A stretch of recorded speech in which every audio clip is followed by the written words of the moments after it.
여기서 오늘 나눠볼 대화는 가슴이 아주 두근두근한 대화인데 바로 북극 항로에 관한 얘기들을 나눠보겠습니다. 깊이 있는 대화를 나누기 위해 저희 둘이 이렇게 조금 썰렁한 티키타카를 하고 있는 동안 계속 바라보고 계셨던 우리 서울대학교 산업공학과 김태유 명예교수님 반갑습니다. 네, 초청해 주셔서 감사합니다. 네, 네. 제가 우리 교수님 영상을 많이 봤어요. 아 근데 놀랍게도 두 분이 오늘 초면이시라고 예, 그러더라고요. 네, 개인적으로 깊은 인연 없었는데 혹시 좀 북극 항로에 대해서 많은 진심이고 그 유튜브 보셨을 네, 때 어땠는지. 네. 저는 어쨌든 대한민국의 외교 상황도 그렇고 이제 대외 통상 문제나 이런 거 고민을 많이 하니까 자연스럽게 사실은 북한국 문제를 접하게 되죠. 안 하면 이상한 사람이죠. 예. 근데 그걸 하다 보니까 교수님이 예. 주로 연구하시는 분이셔서 예. 제가 영상을 한번 찾아봤죠. 예. 찾아봤는데 뭐 전적으로 공감되는 내용이어서 제가 그때 문자도 한번 보내고 예, 전화했는데 받았습니다. 그때 연결이 안 됐어요. 예, 맞습니다. 예, 죄송합니다. 아니요. 근데 왜 하필 부산인지 그것도 좀 설명해 주시면. 그거야 뭐 우리 네. 교수님 전문인데 아니 상식에 생각하면 네. 배가 이렇게 지구를 중심으로 네. 대로질로 쭉 지나가면 선을 그어보면 딱 닿는 데가 부산이에요. 아 그렇군요. 그래서 최단거리로 예. 돌아야 되잖아요. 예, 예. 최단거리로 선을 그으면 부산이 딱 걸리게 돼 있어요. 예. 지금도 세계 2위의 그 환적 항이기도 하고 컨테이너 물동량도 정말 최고 수준이라고 하는데 김태유 교수님은 혹시 저는 교섭단체 대표 연설 이제 당 대표 연설 하실 때 네. 그때 처음 들어본 얘기였는데 어떻게 당신이 생각하는 이 북극 항로 얘기를 그때 당시는 제1당 대표가 했을 때 어떠셨나요? 예. 제가 평생 국가 발전 원리를 연구해 왔습니다. 네. 어떤 나라가 잘 사는 선진국이 되고 어떤 나라는 못 사는 나라가 되나. 그런데 그걸 평생 연구해 보니까 사실 그 성공하는 나라의 성공하는 지도자는 국가 정책, 국정의 우선순위 어느 게 더 중요하고 어느 게 덜 중요한지를 알더라 하는 사실을 알게 됐죠. 그래서 우리가 뭐 익히 알고 있는 옛날에 그 이순신 장군 나오시는 임진왜란 때 그 거북선을 만든다든가 10만 양병을 우선하지 않은 실패한 지도자도 있었고요. 그렇죠. 그리고 후보님께서도 지금 뭐 계속 언급하고 계시지만은 우리나라 산업화 시기에 고속도로라든가 수출 입국을 우선순위로 해서 그 분야에서는 성공한 지도자가 계셨습니다. 박정희죠. 예.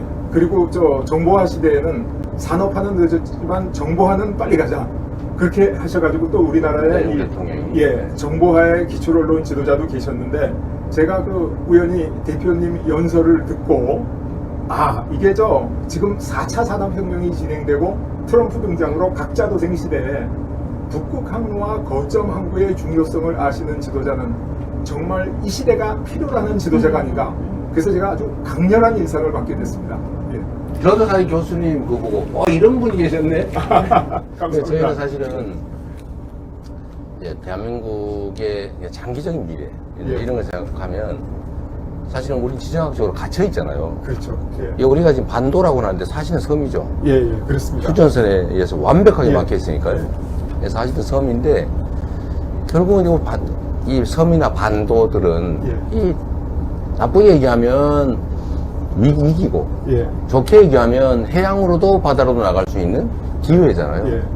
근데 저는 그리스 예. 또는 뭐 아테네, 예. 그리스, 로마 이런 데가 전부 다 반도들이 그렇습니다. 예, 예. 융성한 곳이잖아요. 예. 앞으로도 저는 이 동북아의 예. 한반도의 끝단 예. 부산에서부터 지금 예. 사실은 해양으로의 출발점이기도 하고 대륙으로의 출발점이기도 맞습니다. 하고 예. 근데 그 방법이 해상일 수도 있고 육상일 수도 있고 예. 하늘일 수도 있잖아요. 그렇습니다. 사실 부산은 길게 보면 준비만 잘하면 정말로 발전성이 예. 가능성이 높은 예. 도시죠. 그렇습니다. 이렇게 고담 준원이 오가지만 저처럼 북극 항로를 처음 들어보는 사람도 많단 말이에요. 예. 이게 그럼 바다의 실크로드 같은 건가? 라는 생각이 들긴 하는데 전문가의 설명 먼저. 네, 전문가께서 예. 왜 북극 항로인지 예. 그리고 부산인지 아까 예. 우리 얘기 나눴던 설명 좀 예. 부탁드립니다. 사실 그 왜 북극 항로인가 이게 왜 중요한가 물론 뭐 지금 대표님께서 너무 잘 말씀은 해주셨지만은 그 사실 제가 이 책 한 권에 들어있는 내용입니다. 그래서 짧게 말씀드리기는 쉽지 않지만은 네. 제가 가능하면 간략하게 줄여서 네. 한번 말씀드려볼까 생각합니다. 근데 의원님께서 우리가 반도라서 좋기도 하고 나쁘기도 하다 이런 표현을 하셨거든요. 네. 펼쳐나갈 수도 있고 피해를 입을 수도 있다. 근데 우리나라는 한국, 중국, 일본 요 삼국 체제 하에 있었어요. 지정학적 저주라고 표현했군요. 그렇게까지 표현을 기회. 했습니다. 예, 기회이기도 왜냐하면 하고. 이 연안국이 섬나라의 침략을 받고 내륙국의 침략을 받을 수 있다. 그래서 우리만 그런 게 아니라 유럽에서도 프랑스가 계속 영국의 침략을 받거든요. 또 독일의 침략도 받지 않습니까? 그래서 한국이나 프랑스는 바다에 면한 연안국이기 때문에 섬나라의 침략을 피할 수 없고 이 대륙의 침략을 피할 수 없다. 이걸 이제 나쁜 운명, 그래서 지정학적 저주 이렇게 네. 표현하고 있습니다. 그래서 우리 선조들이 상당히 고생을 좀 많이 하셨죠. 그런데 만약에 이제 이 북극 항로가 열리면서 남쪽으로 미국, 북쪽으로 러시아가 등장하게 되면 이게 한중일의 경쟁 관계가 한국과 미국, 한국과 러시아의 보완 관계하고 협력하게 되면 대표님이 말씀하신 이 그 나쁜 운명을 좋은 운명으로 바꾸는 저주를 축복으로 바꿀 수 있는 기회가 북극 항로와 함께 온다. 그래서 이 기회는 사실 우리 민족이 1000년 만에 한 번 맞는 정말 중대한 위기다라는 게 첫 번째 한 가지고요. 또 한 가지 더 말씀을 드리면 우리나라를 얘기할 때 왜 석유 한 방울 나지 않는 나라 이렇게 얘기하지 않습니까? 자원 빈국. 자원 빈국. 근데 이거 우리 지금까지 어떻게 살아왔냐? 이거 중동에서 수입했거든요. 그래서 중동에서 이걸 수입해서 쓸 수 있었는데 이제 양안 전쟁이라든가 뭐 이런 것 때문에 스웨즈 운하라든가 말라카 해협이 막히면 우리 생명선이 끊어지거든요. 네. 수출입이 안 되거든요. 석유도 못 들어오고. 그렇죠. 그래서 이제 앞으로 우리가 양안 전쟁의 위기 속에서 우리나라가 자원 빈국의 아주 그 저주를 받고 있다라고 생각되는데 북극 항로가 열리면 대체 항로가 생기는 거죠. 그렇죠. 그래서 새로운 항로로 나갈 수 있다. 그래서 이게 두 번째 축복입니다. 그리고 세 번째는 대표님께서도 너무 많이 걱정하시고 왜 하필 지금 와가지고 성장을 부르짖지 않으실 수 없는가? 그게 우리나라 경제가 침체 일로에 있기 때문이거든요. 앞으로도 위험하죠. 그럼 뭐 미국 같은 나라가 2% 이상 성장하는데 우리가 지금 1% 이하 성장한다 그러지 않습니까? 그리고 놀라운 거는 골드만삭스에서 연구해서 2075 장기 계획을 발표했는데 지금 세계 10위권의 대한민국 경제가 앞으로 장기적으로는 세계 24위가 될 거다. 필리핀, 방글라데시, 베트남, 태국보다도 뒤떨어질 거다. 그런데 지금 이것을 반전시킬 모멘텀이 없습니다.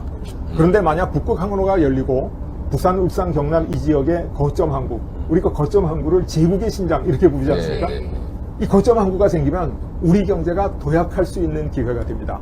그래서 이게 지정학적 세 가지 저주를 세 가지 축복으로 바꿀 수 있다. 그런데 한 가지만 제가 더 보태면 대표님께서도 여러 번 걱정하시고 제일 우려하시는 사항 중에 하나가 저출산으로 인한 그렇죠. 국가 소멸. 얼마나 중요합니까? 그런데 이 원인이 뭐냐 하면 젊은이들이 경쟁이 너무 치열해가지고 아이를 낳을 수 없다는 거예요. 이 경쟁이 치열함 속에는 모든 어려움이 다 들어가 있습니다. 근데 최근에 그 대표님께서도 한번 언급하신 그 한국은행 보고서 있지 않습니까? 그래서 거기 보면 이 수도권 인구 집중 문제 하나만 해결하면 저출산 문제가 많이 해결된다.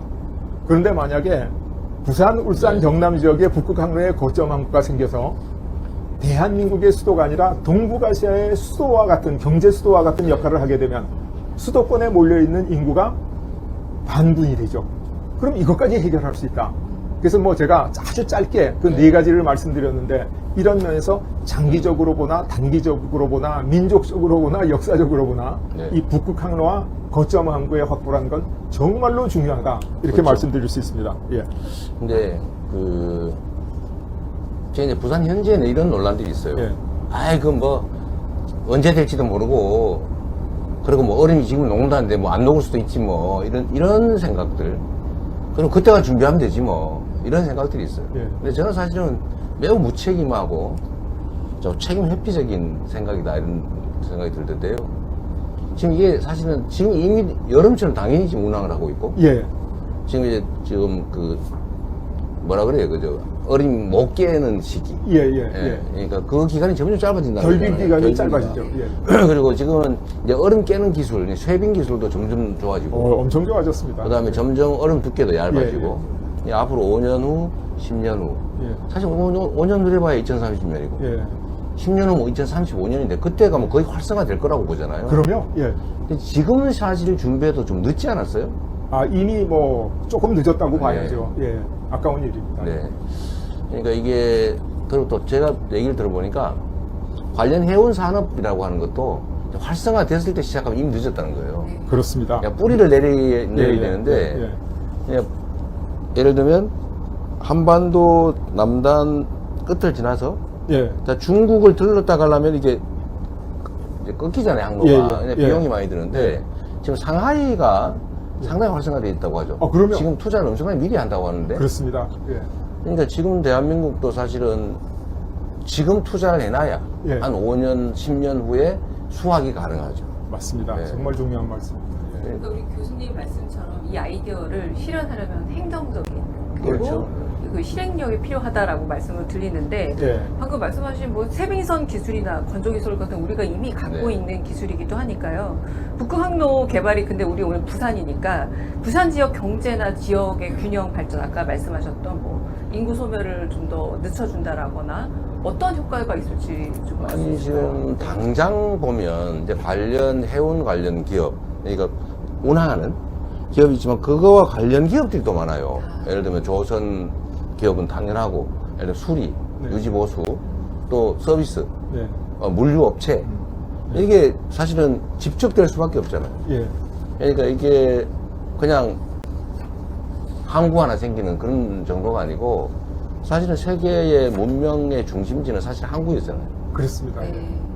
그리고 뭐 교수님 아까 말씀하셨지만 지방 균형 발전이라는 측면에서도 사실 대한민국은 수도, 그러니까 서울, 경기, 인천으로 몰려가지고 이제 희망이 없어요. 근데 다행히 사실은 활로가 생긴 거죠. 예. 정말 축복이에요. 아, 그렇습니다. 제가 아까 그 표현이 책에 있던데, 예, 예.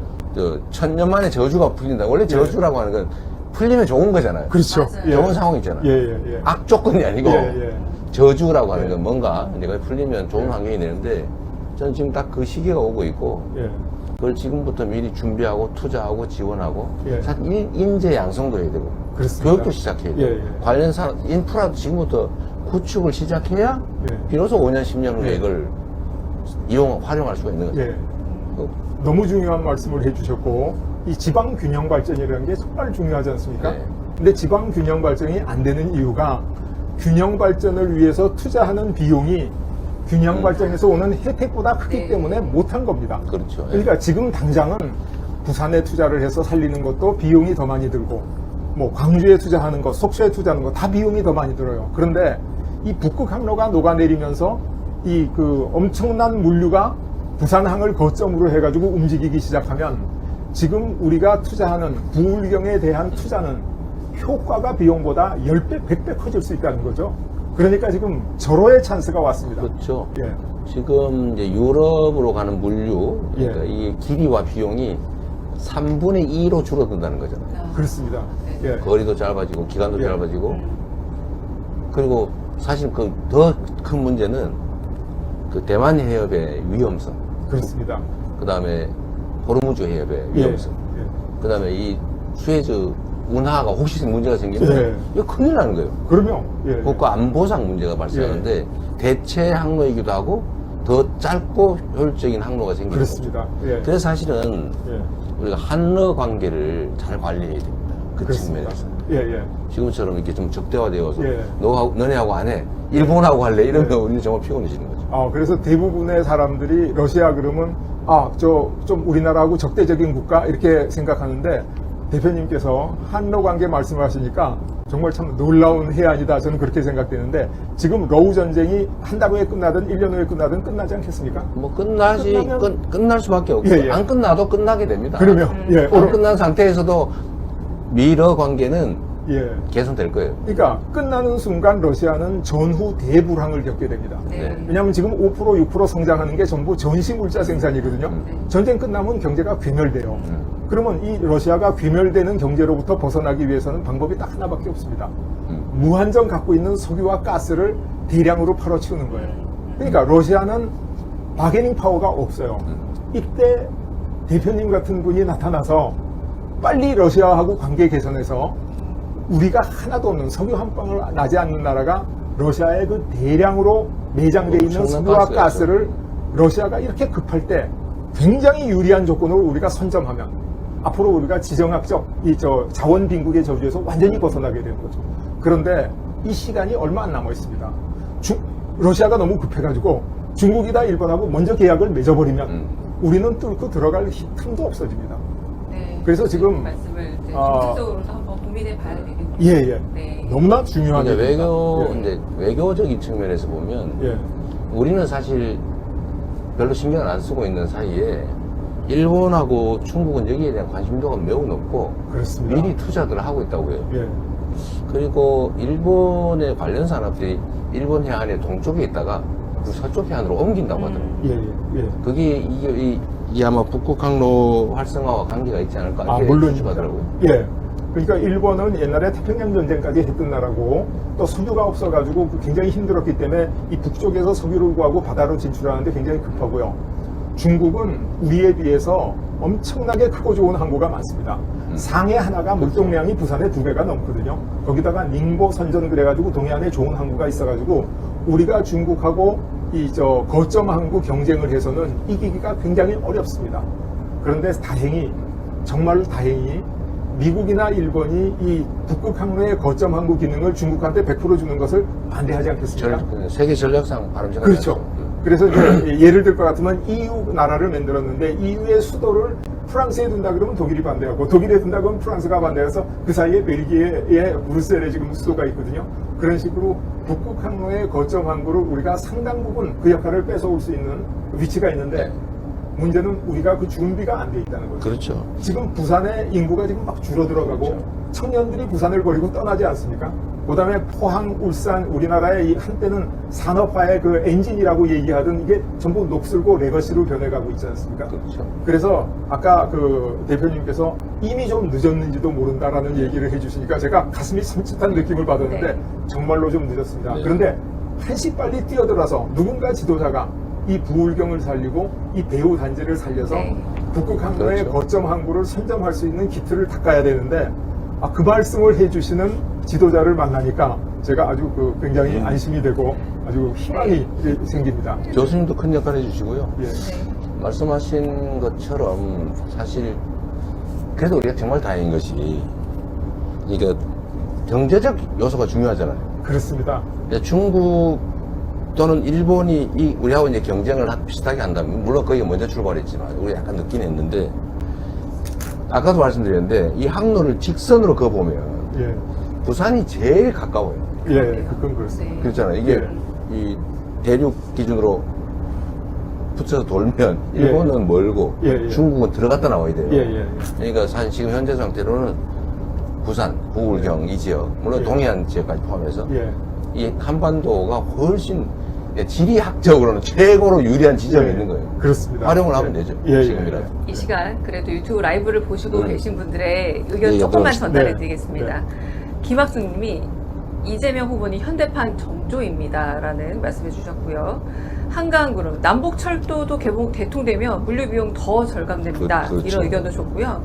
예수사랑 미국도 북극 항로에 적극적입니다. 우리가 앞서가야 한다는 거 찬성합니다. 그리고 귀요미님 녹화방송 아니고 틈새 방송이라니 정말 대단합니다. 이런 반응들 보여주셨습니다. 저희가 시간이 많지는 않지만 그래도 꼭 들어야 될 얘기가 있어서 제가 한번 여쭤보겠는데 예, 예.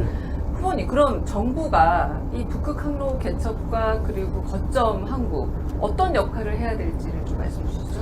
그러니까 말씀을 아까도 잠깐 드렸는데 지금은 이제 장기 계획을 일단 수립을 좀 해야 돼요. 왜냐면 지금은 다 방치된 상태거든요. 아무도 관심 갖지 않아요. 그냥 길게 보고 국가 전략 차원에서 길게 보고 장기 계획을 해야 돼요. 그 내부에는 일단 인재 양성을 해야 돼요. 그다음에 관련 인프라를 구축을 해줘야 돼요. 학교도 만들어야 되고 네. 하다못해 부두도 지금부터 어디다 갈 거냐 도대체. 네. 그리고 관련 산업들을 지원을 해줘야죠. 지금 조선 산업도 지금은 전환을 좀 해야 되는데 여기 맞춰서. 근데 거기는 이제 뭐 교육 지원일 수도 있고 뭐 장기 계획을 수립하는 것도 있고 뭐 자본 투자일 수도 있고 저는 투자도 필요할 수 있다고 봅니다. 정부에. 물론 민간 차원의 해운사들이나 관련 기업들이 다 자체 성장하면 좋은데 어쩌면 초기에는 대규모 투자가 필요할 때 정부가 직간접적으로 참여할 수도 있을 것 같아요. 그런 투자와 지원 뭐 이런 것들이 지금부터 준비돼야죠. 예. 문제는 생각을 하는 거예요. 예. 가능성을 열어놓고. 예. 사실 그 미래에 우리가 뭘 해야 되느냐는 현실적으로 딱딱 짚어내기가 쉽지는 않습니다. 네. 근데 개괄적으로는 대표님께서 너무 잘 말씀해 주셨는데, 그래서 앞으로 뭐가 중요하냐면 사실 아무리 부산이 중요해도 대통령실을 부산으로 옮겨오기는 어렵지 않습니까? 현실적으로. 그러면 안 되고. 그러니까 그 대안으로서 네. 해양수산부가 부산에 와서 네. 대통령님의 그 직접 진두지휘를 받을 수 있다 하는 게 이 부산에다가 공기업 10개, 20개 유치하는 것보다도 훨씬 더 효과적인 일입니다. 관련 그래서- 기관들도 많고요. 예, 관련 예. 기업들도 그렇죠. 연구기관들도 올 수밖에 없고 그렇죠. 해양 관련 외교 활동이 매우 중요한데 아, 정말입니다. 그것도 예. 사실은 다 집중될 수밖에 없죠. 예. 그러니까 엔진을 하나 더 단다 정도의 그렇죠. 개념으로 보면 되겠고요. 그러니까 뭐 부산에. 이 네. 북극 항로와 거점 항구를 확보하기 위해서 전력 투구하는 대통령님의 네. 대통령실의 별실이 별- 부산으로 별동대죠, 별동대. 별동대가 부산으로 네. 오는 거나 마찬가지니까 정말 그 해양수산부는 꼭 부산으로 네. 와서 그거는 뭐- 대통령님의 뜻을 진행해야 될 것 같습니다. 행정의 속도가 얼마나 빠른지를 확실하게 보여주죠. 예. 그리고 어제 아까 하나 뭐 얘기를 못했는데 네네. 이 그 북극 항로 개척이 어쨌든 현실적으로 필요하고 단기적으로도 도움이 되고 장기적으로도 도움이 되는데 제일 중요한 건 외교 관계예요. 네. 예, 러시아 미국 관계를 우리가 잘 풀어야 됩니다. 그렇습니다. 여기 북극 항로에 대해서는 미국도 너무 이해가 커요. 그렇습니다. 맞아요. 엄청나게 이해가 큽니다. 그러니까 아까도 제가 뉴스에 때도 잠깐 말씀드렸지만 북극 항로 때문에 그린랜드를 무력 점령할 수도 있다는 생각까지 하잖아요. 그렇게 그렇죠. 예. 살 수 없다면 예. 무력으로 점거하겠다는 네. 얘기를 공개적으로 트럼프가 한단 말이에요. 맞아요. 왜 그러냐 그 얼음 덩어리를 이유는 사실 북극 항로 때문이죠. 예. 그러니까 러시아도 북극 항로가 중요하고 예. 미국도 중요하고 예. 이 전략 경쟁 과정에서 사실 우리도 이해관계를 관철을 해야죠. 예. 그러니까 이 외교가 정말로 중요합니다. 예. 제일 핵은 장기적으로 보면 나중에 짜투리를 얻어먹는 거라면 그냥 모른 척하고 있으면 네. 되는데 우리가 주도하려면 예. 이 대미 대러 관계, 이 예. 외교 관계를 잘 정리해야 돼요. 그 대표님께서 진짜 맞아요. 대미 대러 관계를 잘해야 된다고 말씀하셨는데 지금 그럴 수 있는 여건이 성숙되고 있습니다. 그렇죠. 네. 미국의 트럼프가 그 전통적인 우방인 EU를 딱 제쳐놓고 그리고 러시아와 협력하고 있지 않습니까? 네. 그래서 대표님의 뜻이 꼭 잘 관철될 수 있는 이 아주 그 분위기까지 잘 조성이 돼 있다 이렇게 네, 말씀드렸습니다. 우리 교수님 책 예. 4번 파트를 보니까 패배자와 패권국의 갈림길에서라고 되어 있는데 이 예. 갈림길에서 예. 북극 항로가 정말 하나를 갈라서 우리가 이제 패권을 가질 수 있는 국가로 갈 수 있다라는 말씀으로 들립니다. 저희 이제 시간이 여유롭진 않아서 3분 예. 한마디씩만 좀 예. 듣고 마지막 후보님 말씀 예, 정리하면서 예. 들어가겠습니다. 제가 꼭 한 말씀을 드리고 싶은 거는 우리가 독일 그러면 근대적인 강대국 선진국으로 알고 있지 않습니까? 근데 비스마르크 이전의 독일은 후진국이고 강소국이었습니다. 근데 비스마르크 이후에 새로운 독일이 탄생했습니다. 근데 비스마르크의 명언이 뭐냐면 행운의 여신이 다가왔을 때 그 옷자락을 움켜잡는 게 진정한 정신의 의무다. 근데 현재 우리 한반도, 한민족을 향해서 다가오고 있는 행운의 여신이 누구냐 하면 북극 항로입니다. 네. 그리고 다가왔을 때가 언제냐? 러시아 우크라이나 전쟁이 끝날 때입니다. 그래서 다음 21대 대통령께서 이 행운의 여신의 옷자락을 움켜잡는 진정한 정치인이 되시기를 기대합니다.